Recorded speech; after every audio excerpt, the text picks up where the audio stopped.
Easter eggs normally reference something else in a series or another series from the same developer, or some kind of inside joke or feature. But these are a little more downtrodden. Hi folks, it's Falcon, and today on gameranx, the 10 saddest Easter eggs in recent video games. Now, real quickly, just letting you know these games are from the last 5 or so years. We don't want to go too far back, but just letting you know that up front. Starting off at number 10, it's a subtle tribute on Ilum in Star Wars Jedi Fallen Order. So, on top of the Jedi Temple, there is a little tribute to somebody important to one of the developers, and to get up there, you need to continue climbing up on the outside of the temple wall, way past any entrances you find. Once you get to the top, there is an echo you can read, which says this: a memorial placed at a meditation site, often used by the venerable Jedi Master Mary T. Bucky Cam Ram. He returned here many times over the course of his life to reflect on his adventures and achievements. This was made by the level designer Nicholas Cameron as a tribute to his late father, Martin Cameron. Get it? Mar T.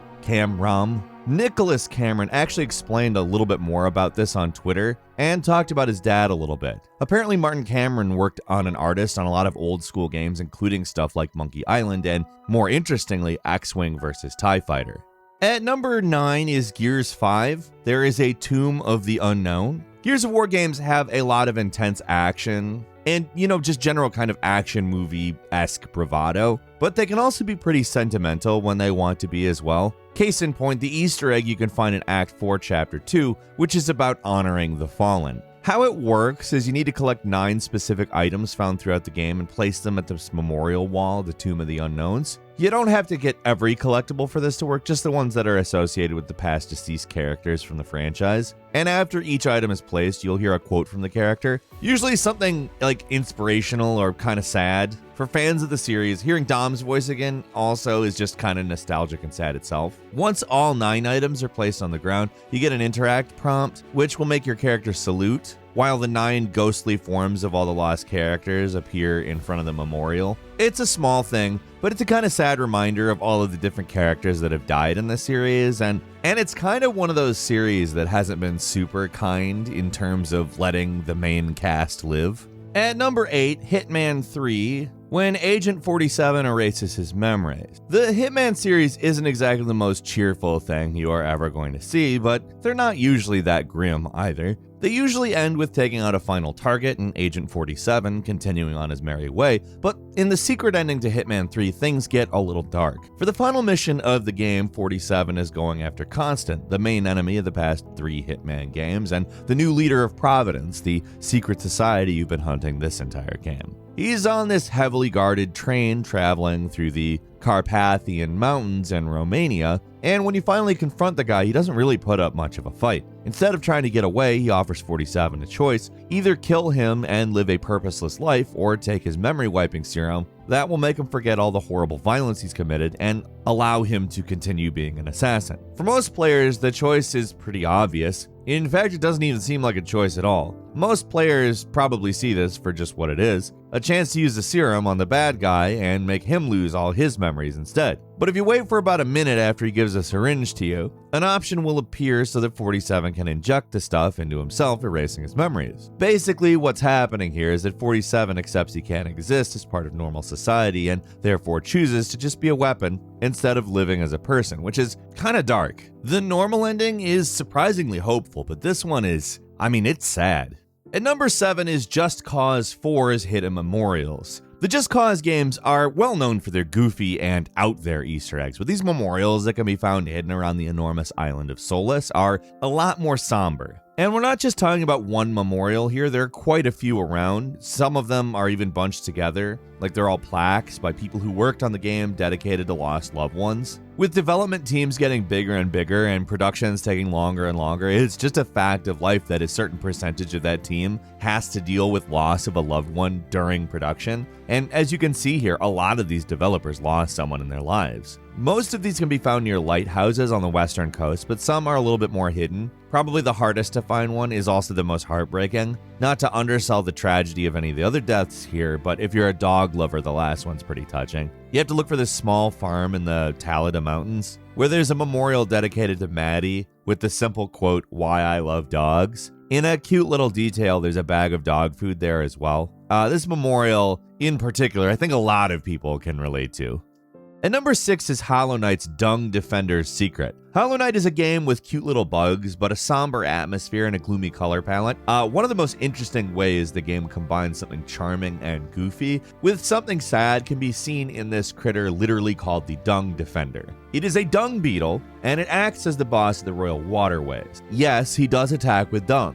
He's probably the most all-around silly boss in the game, and surprisingly one of the few enemies you fight that doesn't get killed after your battle with them. It's actually possible to return to their arena, and they will pop their head out of the ground to greet you. It's even possible to find his hideout. You have to ground slam this random nearby section of floor, and it'll reveal where he sleeps, along with a series of statues he's built of dung. It takes some digging, but in playing through the story, you can find out this goofy character was actually one of the 5 great knights of the realm, but went into the waterways in order to defend the grave of another knight he loved. Her name was Isma, and you can even hear him mutter her name while he's sleeping, and the statues are all of the other knights. So even the Dung Defender gets a sad story in this game, a knight who's given up everything to defend the grave of his lost love.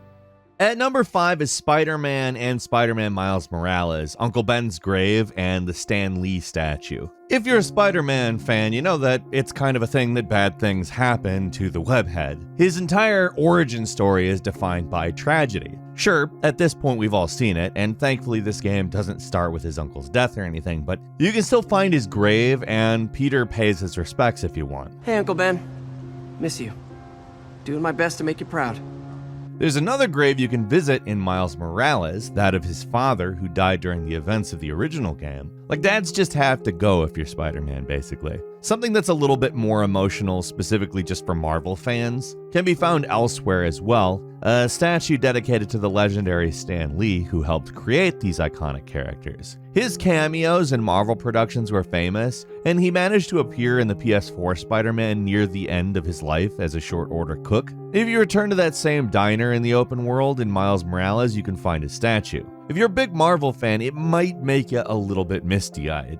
At number 4 is Paper Mario and the Origami King's secret ending. Paper Mario games are usually known for their silly humor and aesthetic, but you don't normally go into one of these things expecting emotional storytelling. That's what makes Origami Kingdom so surprising. It has some fairly heartbreaking moments in it. The biggest and most surprisingly sad moment occurs at the end, where Olivia, the origami character that basically acts as the Navi to Mario's Link in this game, sacrifices herself to save the world and set everything back to normal. The end of the game shows the Origami Festival that the whole game has been building up to, and has Mario and Princess Peach release some lanterns into the sky as a memorial to Olivia and her brother Ollie. Sure, Ollie is a bad guy, but by the end he's depicted as a misguided figure rather than entirely evil, so it's legitimately sad that both these characters are gone. But if you manage to get 100% completion, which is not an easy thing to do by the way, there's a little bonus scene at the end where a toad takes some new origami figures to put in the origami castle. It's Olivia and Ollie back in their original form.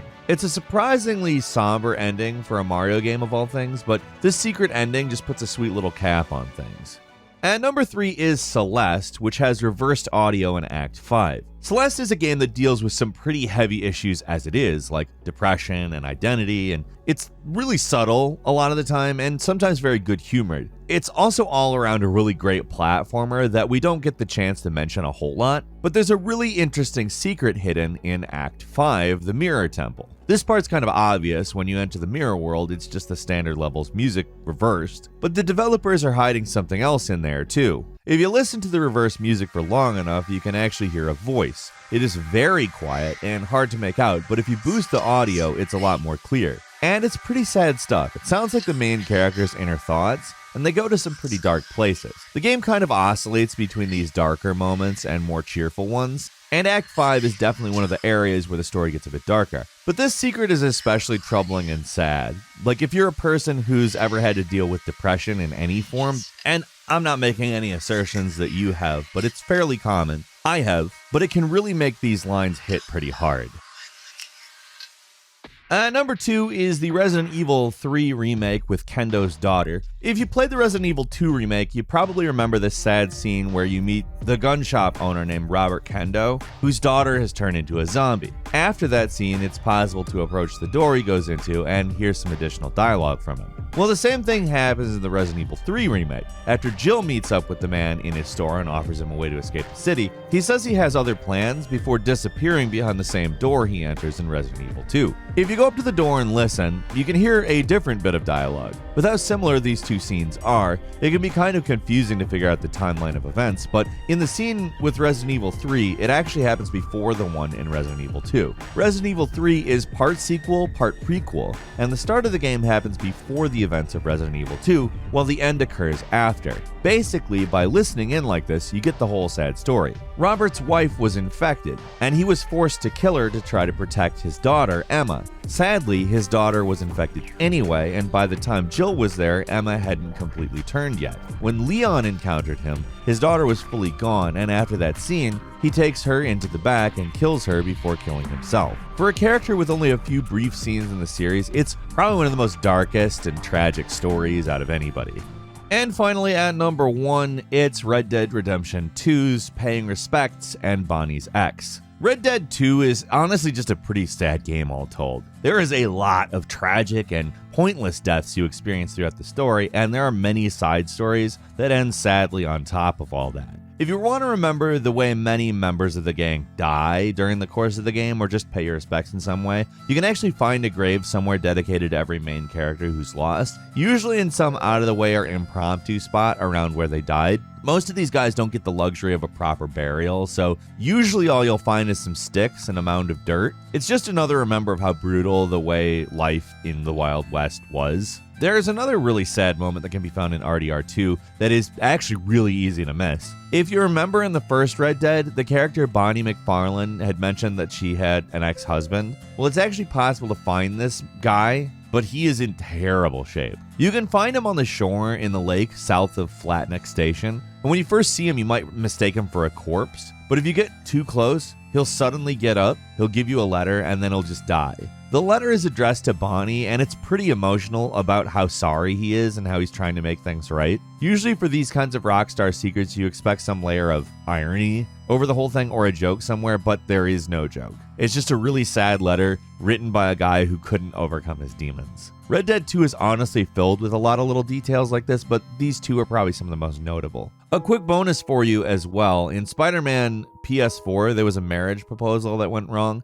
You remember this? The developers of the game inserted a marriage proposal from a fan into it, but by the time the game actually came out, the relationship was over. It's still there, too, in the original version at least, and remains a pretty potent reminder that these kinds of big and public marriage proposals can backfire, and in a pretty big way. That is all for today, though. Leave us a comment, let us know what you think. If you like this video, click like. If you're not subscribed, now's a great time to do so. We upload brand new videos every day of the week. Best way to see them first is, of course, a subscription. So click subscribe. Don't forget to enable all notifications. And as always, thank you very much for watching this video. I'm Falcon. You can follow me on Twitter at Falcon the Hero. We'll see you next time right here on gameranx.